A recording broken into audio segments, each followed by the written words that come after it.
Hello everybody. यहाँ पे हम एक इनर चाइल्ड वुंड होता है जो कि किसी में भी पाया जा सकता है, अबंडनमेंट के इशू के बारे में बात करेंगे, इसके साइन और सिम्टम्स के बारे में बात करेंगे और साथ ही इसकी हम हील कैसे कर सकते हैं जब हम पता चल जाए कि हमारे अंदर ये इशू है। तो आइए देखते हैं अबंडनमेंट का इशू होता क्या है बेसिकली। तो यहाँ पे बिहेव में इमोशनली जब आप रिस्पॉन्स करते हैं उसमें, और आपके जो पैटर्न्स होते हैं, आपके जो बिहेवियर पैटर्न है उसमें आपको चीज़ें दिखने लग जाती है। इसका एक सीधा सा नतीजा होता है कि आपकी प्रेजेंट लाइफ इससे इम्पैक्ट हो रही होती है और आप इनर लेवल पे डिस्टर्ब हो जाते हैं और आप अपने रिलेशनशिप्स को अपने साथ और दूसरों के साथ में हेल्दी वे में नहीं बना सकते हैं। तो बेसिकली यहाँ पे जब आपको बचपन से ही कुछ ऐसी चीज़ों का सामना करना पड़ता है जो कि आपके लिए हेल्दी नहीं होती है, स्पेशली इमोशनल ट्रॉमा, आपका जो इमोशंस होते हैं उसे ब्रेक किया जाता है, जिससे भी आप एक्सपेक्ट करते हैं, चाहे वो आपके पेरेंट्स हो, चाहे वो आपके सिबलिंग्स हो, चाहे कोई भी हो, चाहे आपका कोई लव रिलेशनशिप ऐसा रहा हो जहाँ पे आप इमोशनली एक्सपेक्ट करते हो और वहाँ का रिस्पॉन्स बिल्कुल निल बटा सन्नाटा या फिर बिल्कुल ज़ीरो की माफिक आता है, या फिर आपके एक्सपेक्टेशन से बिल्कुल उल्टा आता है और आपको पता ही ये सही नहीं है, लेकिन क्योंकि आपके फेवरेट या फिर आपके एक्सपेक्टेड पर्सन ने उसका आंसर गलत दिया है तो आपको उससे हर्ट हो जाता है, और जो कि बिल्कुल लाजमी है। लेकिन जब ये चीज़ हद से ज़्यादा बढ़ जाती है तो ये इशू या वुंड का रूप ले लेती है एक तरीके से। तो ये चीज़ आपके सबकॉन्शियस माइंड में भी बैठती है। दूसरी चीज़, आपके इमोशंस को भी यहाँ पे धक्का लगता है, तो यहाँ पे ब्रेक होता है बहुत सारी चीज़ें इमोशनली, जिसकी वजह से कुछ ऐसी चीज़ें खुद को मतलब हील करने के लिए आप लोग अनहेल्दी वे में, जैसे पीपल प्लीजिंग करने लग जाते हैं कोई कोई, वहाँ पे आप या तो बिल्कुल चुप हो जाते हैं, आप किसी के लिए आवाज़ उठाना बंद कर देते हैं, या फिर आप एक्सट्रीमली आवाज़ उठा लेते हैं अपने लिए और लोगों के लिए, जो कि बिल्कुल हेल्दी नहीं होता है। लाइक आपके पैटर्न्स बिल्कुल अनहेल्दी वे में डिस्टर्ब होने लग जाते हैं, आपके सबकॉन्शियस माइंड में वो इमोशंस, वो हर्ट बैठ जाता है, जिसकी वजह से आपके जो बिहेवियर पैटर्न्स होते हैं उनके ऊपर इम्पैक्ट पड़ता है। ठीक है, तो आपकी फिज़िकल इमोशनली बेसिकली जब आपको डीपली नेगलेक्ट किया जाता है तो अबंडनमेंट का इशू जो होता है वो क्रिएट होता है। मैक्सिमम लोगों के चाइल्डहुड में ये जो इशू होते हैं वो सामने आते हैं, लेकिन ये इंटेंशनली आपके साथ किया हुआ कार्य नहीं होता है। अनइंटेंशनली आपके पेरेंट्स, आपके सिबलिंग या जिसके भी ऊपर जिसकी वजह से आपको ये वुंड मिला होता है, वो भी अनइंटेंशनली ये चीज़ें आपके साथ कर देते हैं। क्योंकि जैसे कि हम एक एग्जांपल से समझ सकते हैं कि अगर एक बॉटल फेंटा की है या लिम्का की है, जो भी आपको पसंद है, पानी की बॉटल ले लो, ठीक है, एक पानी की बॉटल है और सामने कोई एक इंसान आता है और उस पानी की बॉटल को धक्का मारता है, ठीक है, और वो गिर जाती है, तो उसमें से क्या निकलेगा? पानी ही निकलेगा ना। तो जो उसके अंदर होगा वही बाहर निकल रहा है, कुछ अलग सा चीज़ नहीं निकल रहा है यहाँ पे। तो बस इतना सा एग्जाम्पल कहने का मतलब यही था, जिसके अंदर जो होगा वो बाहर निकलेगा। तो जो इंसान आपको ये ट्रॉमा दे रहा है बेसिकली वो भी इससे गो थ्रू हो रहा है और अपने पास्ट में हो चुका है, इसलिए उसे इस चीज़ का आभास नहीं है, उसको नहीं समझ आ रहा कि वो एक तरह का वुंड है, वो एक प्रॉब्लम है जिसे कि सुधारने की ज़रूरत है, जो कि एक तरह का ट्रॉमा बॉन्ड है, खुद के साथ भी और लोगों के साथ भी। तो यहाँ पे बेसिकली इमोशनली आपको डिटैच कर दिया जाता है जिस इंसान के साथ में ये वुंड्स होते हैं, और आपकी फैमिली आपको घोस्ट करती है, और चाहे वो आपका पार्टनर हो, जिससे भी आपको ये ट्रॉमा मिला है वो आपको घोस्ट करना शुरू कर देती है, आपको साइलेंट ट्रीटमेंट देना शुरू कर देती है, आपके जो एक्सपीरियंस होते हैं इमोशनली वो अब्यूसिव होते हैं, आपको फिज़िकली अब्यूज़ किया जा सकता है, और हो सकता है कि आपकी जो फिज़िकली नीडेड बेसिक नीड्स होती हैं, खाना पानी मकान, ठीक है, तो इसको लेके आपको टॉर्चर किया जाता है। और कहीं ना कहीं जब आपके जो साथ में जो लोग रहते हैं जो कि आपका हेल्पर होते हैं, उन्हें अब्यूज़ करके आपको वो लोग ट्रॉमा दे सकते हैं। और साथ ही में ये जो इशू होता है ये कहीं ना कहीं हमें मतलब कुछ सिम्टम्स के रूप में दिख सकता है, जैसे कि हम सो नहीं पाएंगे, उसमें कुछ ऐसे साइन हैं जिसमें आपको पता चल जाएगा कि आप कुछ ना कुछ, कोई ना कोई ऐसा ट्रॉमा है जिससे आप गुजर रहे हैं। सबसे पहले आपका स्लीपिंग डिस्टर्ब हो जाएगा पैटर्न, ठीक है। दूसरा, आप कोई भी ऐसा ऐसा इमोशनल चीज़ देखेंगे तो उसमें या तो बिल्कुल डिटैच हो जाएंगे, आपको समझ ही नहीं आएगा, आपको ऐसा लगेगा मैं बिल्कुल खाली हूँ, मेरे अंदर इमोशन नहीं है, क्योंकि आपको इमोशनल अब्यूज़ मिला होता है वहाँ पे। और दूसरी तरफ आप जब इमोशंस फील करेंगे तो आपको समझ ही नहीं आएगा कि कितना रोना आ रहा है, कितना अंदर भरा पड़ा है, कितना निकल रहा है। ठीक है, तो आपके इमोशंस जो हैं वो बहुत ज़्यादा डिसबैलेंस हो जाएंगे। दूसरा, सेपरेशन का आपको हमेशा कहीं ना कहीं सेपरेट होना आपके दिमाग में बैठ जाएगा, आपको एक उसका डर लगा रहेगा, उसकी एनजाइटी होगी, कोई भी चीज़ होगी तो आपको ऐसा लगेगा इसका एंडिंग सेपरेशन ही है, और आपका पैटर्न बन जाएगा लोगों से सेपरेट होने का। बेसिकली आप उस पैटर्न को अपना लोगे सबकॉन्शियसली, तो यहाँ पे सबकॉन्शियसली वर्क करना भी बहुत ज़्यादा ज़रूरी है। साथ ही आपके एपेटाइट में चेंज हो जाता है, जिसकी वजह से आप बहुत ज़्यादा जंक फूड, अनहेल्दी, या फिर अपना माइंड डाइवर्ट करते हुए आप मूवीज़ और सीरियल्स देखते हुए, कोई ना कोई ऐसी चीज़ देखते हुए जहाँ पे आपका माइंड एकदम डाइवर्ट रहे, आप मैक्सिमम टाइम ऐसी चीज़ें यूज़ करते हैं जिससे आपका माइंड डाइवर्ट रहे, और आप बस खाते हैं, आपका माइंड डाइवर्ट होता है, आपका वो अनहेल्दी जो फूड आप खाते हैं, चाहे वो उस वक्त के लिए हेल्दी है, लेकिन वो अनहेल्दी है क्योंकि आप अनहेल्दी पैटर्न को रिलीज़ करने के लिए खा रहे हैं। तो बेसिकली वो अनहेल्दी वर्क ही करेगा, वो आपके बॉडी में हेल्दी वर्क नहीं करेगा। तो उस वक्त आपका जो बॉडी का स्ट्रक्चर है, आपका मेंटल स्ट्रक्चर पे उसका फ़र्क पड़ेगा, और आपका बॉडी उस तरीके से डिस्टर्ब हो जाएगा। और यहाँ पे जो अबंडनमेंट इश्यूज़ होते हैं, यहाँ पे जिसकी वजह से मिला होता है, अगर वो पेरेंट्स हैं तो वो इस चीज़ को लेके आपका मजाक भी बना सकते हैं, अगर वो आपके सिबलिंग्स हैं तो भी वो आपका मजाक बना सकते हैं। आपको आपकी बॉडी शेमिंग से गुजरना पड़ सकता है, नेम कॉलिंग यहाँ पे हो सकती है, आपको गालियाँ गलौज, या फिर इमोशनली आपको अब्यूज़ किया जा सकता है, आपकी बॉडी पे, आपके इमोशंस पे अटैक किया जा सकता है, आपको at the end silent treatment दिया जाता है, आपसे महीनों, सप्ताह, सालों तक बात नहीं की जाएगी, और आप कुछ भी करेंगे, आप हंसेंगे, आप रोएंगे, आप नॉर्मली एक जगह से दूसरी जगह भी जाएंगे तो आपको गाली पड़ सकती है, इनडायरेक्ट वे में टॉन्ट पड़ सकते हैं। तो ये सारे टॉक्सिसिटी के पैटर्न्स होते हैं। यहाँ पे बेसिकली एक डिसऑर्डर यहाँ पे पैदा हो जाता है जिसको इन सब से गुजरना पड़ता है, और वो डिसऑर्डर कोई भी हो सकता है, चाहे वो ईटिंग से रिलेटेड हो, मेंटलिटी में जैसे आपका मेंटली थिंकिंग प्रोसेस हो, आपका बिहेव हो, ये किसी भी तरह का डिसऑर्डर आप में क्रिएट कर सकता है। और जैसे कि आपको पढ़ाई को लेके, करियर को लेके, आपके पैसे को लेके, आपको यहाँ पर पे सबसे ज़्यादा जो मेरे पास केसेस भी आते हैं वो इससे रिलेटेड आते हैं, जहाँ पे भेदभाव से रिलेटेड होते हैं कि वो अपने एक बच्चे के लिए तो पूरी जान लुटा दे रहे हैं पेरेंट्स, क्योंकि यहाँ पे पेरेंट्स वुड्स मैंने सबसे ज़्यादा देखे हैं 80% में। तो वो अपनी जान लुटा दे रहे हैं, और दूसरे बंदे के लिए, दूसरा जो बच्चा है, चाहे वो लड़का है चाहे वो लड़की, स्पेशली लड़कियों के साथ में ऐसा देखा गया है, पर लड़कों के साथ में भी होता है।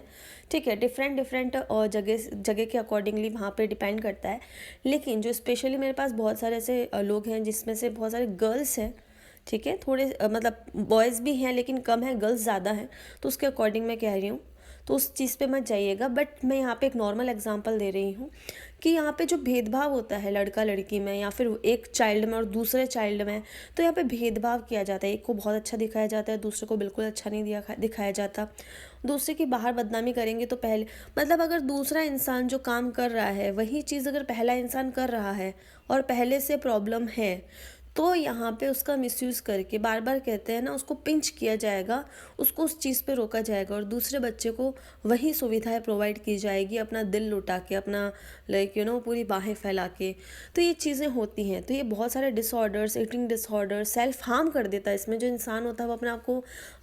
मारने स्टार्ट करता है, खुद को गाली गलौज देना स्टार्ट करता है, खुद के साथ में जो भी चीज़ें होती है उसे गंदा करके खुद की ज़िंदगी को बर्बाद करने का सोचता है। उसके जो बिहेव होता है ना, सेल्फ हार्म का ही होता है, जिससे वो और ज़्यादा हार्म कर सके खुद को। और अपनी डे टू डे लाइफ में, अपने साथ में, और बाकी अपने जो अगर लव रिलेशनशिप्स हैं या बाकी जो भी हैं, जिन रिलेशनशिप में वो है, वो हेल्दी चीज़ों को मेंटेन नहीं कर पाता है, और जिसकी वजह से भी उसे सुनना पड़ता है कि तुम्हारा उसे कर्स मिलता है। इन सब चीज़ों को लेके भी अगर आपका कोई पर्टिकुलर एक पेरेंट टॉक्सिक है या फिर इस तरीके से नार्सिसिस्ट बिहेव कर रहा है, तो वो इस चीज़ों को लेके आपको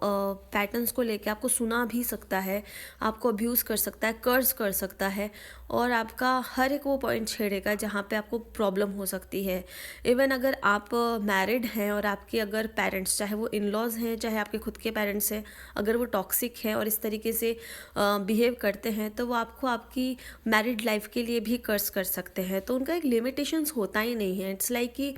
उन्हें एक इंसान मिल जाता है वेलकम डोर की तरह कि आओ और मुझ पे कुछ भी करो और निकल जाओ, ठीक है। तो वो एक चीज़ हो जाती है क्योंकि वहाँ पे आप मेंटेनेंस नहीं कर पाते, आप इमोशंस और बाकी चीज़ों को लेके अनस्टेबल हो जाते हैं। और कहीं ना कहीं ये चीज़ आप जो इंसान इस चीज़ से गुजरता है ना, वो बहुत ज़्यादा ढीठ भी हो जाता है, ठीक है, एक पर्टिकुलर वे में ना। उसमें सेल्फ एक वो हो जाता है कि नहीं, मुझे नहीं करना तो नहीं करना, वो ढीठ हो जाता है, उसे समझ ही नहीं आता कौन सा इमोशन सही है कौन सा नहीं है, और इमोशनली वो चीज़ों को नहीं समझ पाता। और अगर वो कोई भी लव रिलेशनशिप में किसी के साथ में भी होता है, तो वो इंसान अगर हेल्पफुल है तो भी वो उसे लगता है कि चीज़ें तो नॉर्मल है, लेकिन जो इंसान गुजरता है उसके मेंटलिटी पे क्या असर पड़ता है वो सिर्फ वही जानता है, या जो उसकी तरह गुजर रहे हैं वो लोग जानते हैं। और इसके साथ में जो इंसान ऐसे सोल्स को, ऐसे लोगों को हेल्प करता है जो कि ऐसे वुंड्स का शिकार होते हैं, तो उनके लिए ये वुंड्स बिल्कुल नॉर्मल होते हैं। बट मैं ऐसे लोगों को कहना चाहूँगी, अगर आपके सामने ऐसा कोई भी इंसान है जो कि इन सब चीज़ों से गुजर रहा है, तो उसे मेंटली हेल्प की बहुत ज़्यादा ज़रूरत है। तो अगर आपको लगता है कि इसे एक बार समझा दिया, 2 बार समझा दिया और इस बंदे को समझ ही नहीं आ रहा है या बंदी को समझ ही नहीं आ रहा है, और ये क्या मतलब, इसे समझ ही नहीं आ रहा है कि नॉर्मल हेल्दी बाउंड्रीज बनाओ, मज़े करो, कहना आसान होता है बट वो वुंड होता ही नहीं ना, अगर वो इतना आसान उस इंसान के लिए होता तो अगर आप उसे हैंडल कर सकते हैं तो बहुत हेल्दी वे में एक बच्चे की तरह कीजिए, क्योंकि ये वुंड बच्चे से चला आ रहा है, बचपन से चला आ रहा है, या फिर बहुत पुराना वुंड है तभी तो वो वुंड हो गया ना। तो इसलिए टाइम टेकिंग हो सकता है, लेकिन ये इम्पॉसिबल बिल्कुल नहीं है। बस उसे थोड़ा सा हीलिंग की, थोड़ा स्ट्रिक्ट हेल्दी स्ट्रिक्टनेस की ज़रूरत होती है। आप ऐसे इंसान की हेल्प कीजिए, और उसे हमेशा, ऐसा नहीं है कि आपको हमेशा उसे अच्छा ही बोलना है, उसे समझा के बोलना है, दैट्स इट। इससे ज़्यादा वो इंसान कुछ नहीं चाहेगा जो भी इन इश्यूज़ से, जो ट्रॉमा से गुजरते हैं, ठीक है। और साथ ही में यहाँ पे क्या होता है ना, जो ऐसे इंसान होते हैं जो कि इन अबंडनमेंट इश्यूज से गुजरते हैं, उनका बेसिकली हो जाता है ना कि वो चीज़ों को लेके नीडी हो जाते हैं। मतलब अगर ऐसा उन्हें इंसान मिल जाएगा जो कि उसे बहुत हेल्प कर रहा है, सब कुछ कर रहा है, तो वो अपने आप को टॉक्सिक बनाने के लिए कुछ भी करेगा, क्योंकि वो अब उसके पैटर्न्स में आ चुका है। लेकिन जब वो कहेगा मुझे सुधरना है, तो वो किसी की हेल्प ले, तो ऐसे इंसान की हेल्प ले जो ट्रस्ट वर्दी हो, और ऐसा कभी भी ना करे कि चीज़ें किसी के साथ शेयर ना करे। जिस किसी के भी साथ में ऐसे वुंड्स होते हैं या ऐसे पैटर्न्स हो रहे हैं, डेफिनेटली आप अपने लाइफ में ऐसे 1 या 2 इंसानों को ज़रूर रखिए जिसके साथ आप शेयर कर सको।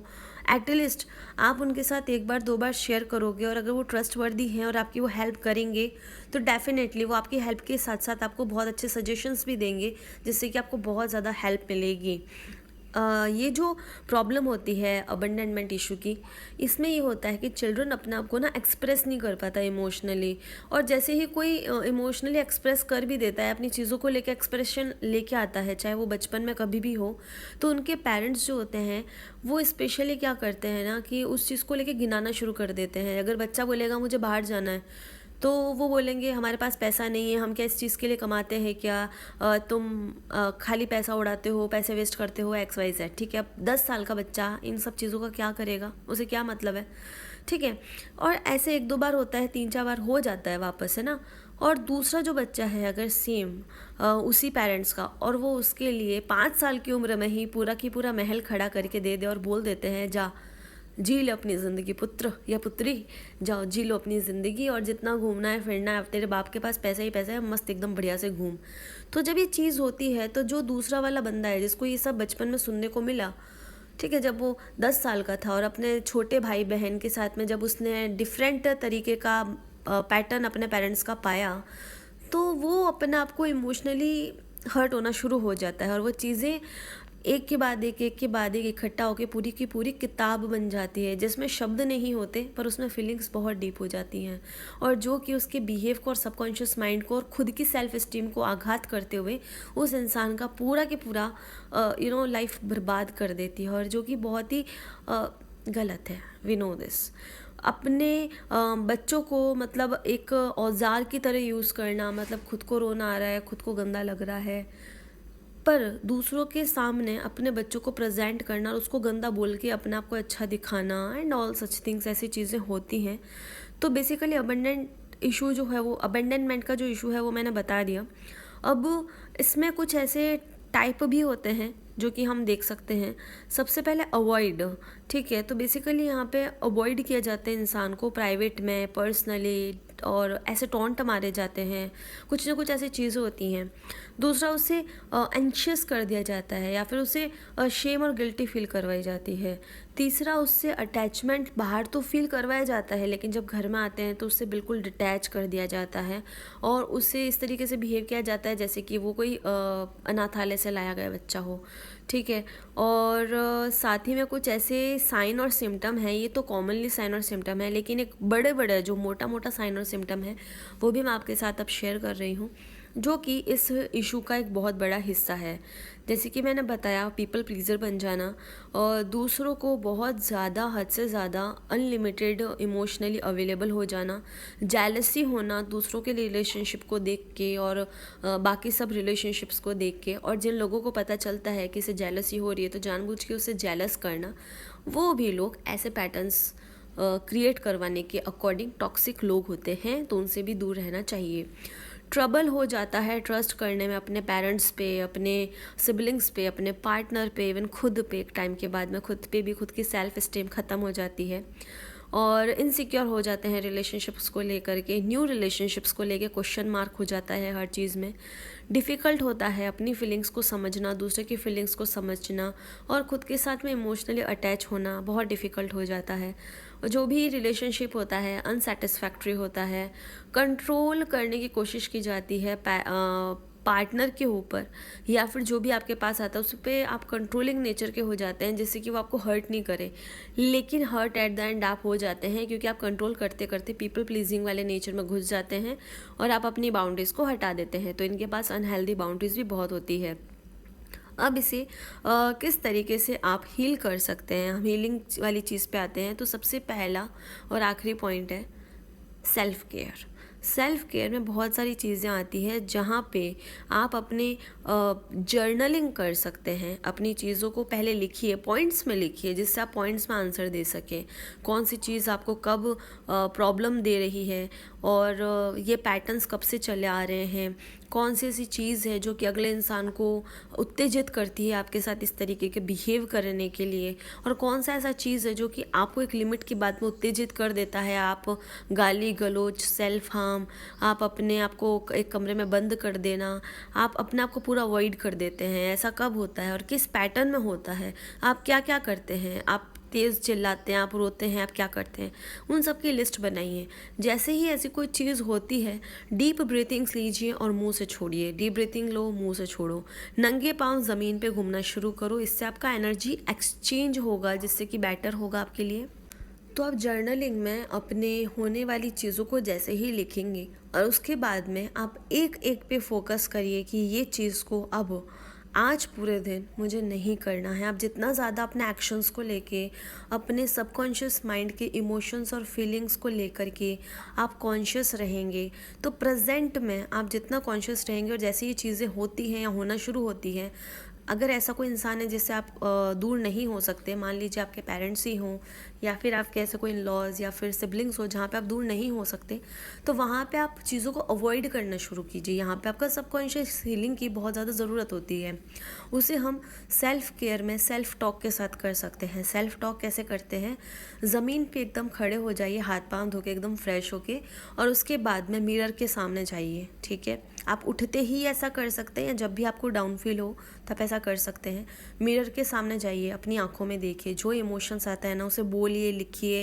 या जो भी आपको जिस तरीके से भी आप एक्सप्रेस कर सकते हैं अपने आप को एक्सप्रेस कीजिए। उसके बाद में अपने आंखों में देखिए और अगर रोना आ रहा है ना तो रोइए, और उस कांच को जहाँ पे आप अपने आप को देख रहे हैं उससे बिल्कुल चिपक जाइए और बोलिए जो आप अपने लिए फील करते हैं या जो आप सुन सकते हैं या सुनना चाहते थे और सुना नहीं, वो चीज़ें बोलिए।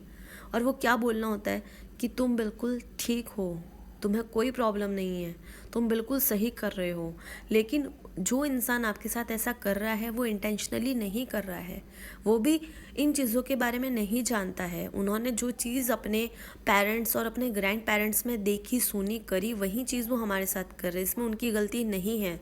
तो ना मेरी गलती है ना उनकी गलती है, लेकिन हेल्दी लिमिटेशंस की ज़रूरत है और मैं उससे नहीं बना पा रहा या नहीं बना पा रही हूँ, इस वजह से चीज़ें हो रही हैं। एंड इट्स टोटली फाइन, क्योंकि जैसे ही मैं इसे हील करती हूँ तो मैं बिल्कुल स्ट्रॉन्ग पर्सनैलिटी बन के बहुत ही हेल्दी वे में बाहर आऊँगी, और जो कि सबके लिए और मेरे लिए भी बहुत अच्छा होगा, क्योंकि मैं स्ट्रॉन्ग हूँ और मुझे पता है। लेकिन क्योंकि मैं इमोशनली इन लोगों से अटैच हूँ तो मुझे चीज़ें हर्ट करती है, तो मुझे अपनी एक्सपेक्टेशन धीरे धीरे करके कम करनी चाहिए और खुद से बढ़ानी चाहिए। जो लव, केयर, सपोर्ट मैं इनसे चाहती हूँ मैं वो अपने लिए करूँ तो बहुत ज़्यादा बेटर होगा। इस तरीके से आप अपने आप से बात कीजिए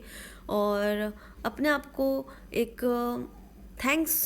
दे कर के और आप अपने सेल्फ टॉक को कंप्लीट कर सकते हैं। कोई जर्नलिंग करने में बहुत एक्सपर्ट होता है, वो करिए। माइंडफुलनेस को फॉलो कीजिए, प्रेजेंट में रहिए। जैसे ही वो ट्रिगर्स होते हैं, चीज़ें होती हैं, वहाँ पे एकदम जैसे आप अपने बुलेट पॉइंट्स लिख के रखेंगे जर्नल्स में कि इन चीज़ों पे ध्यान देना है, तो आपके दिमाग में वो उसी वक्त क्लिक करेगा। और इस प्रैक्टिस से धीरे धीरे आपका सबकॉन्शियस माइंड का भी हीलिंग होगा और चीज़ों को लेके आप हील करेंगे तो पैटर्न्स में और आपके फीलिंग्स में, इमोशंस में भी सुधार होगा।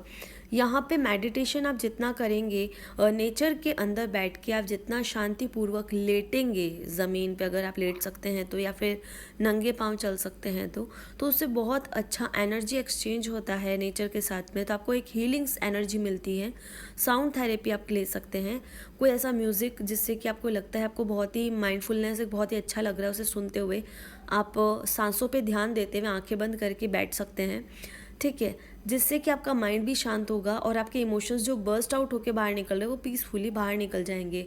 जहाँ स्टैंड लेना होता है वहाँ डेफिनेटली लीजिए, जहाँ बोलना होता है वहाँ डेफिनेटली बोलिए, लेकिन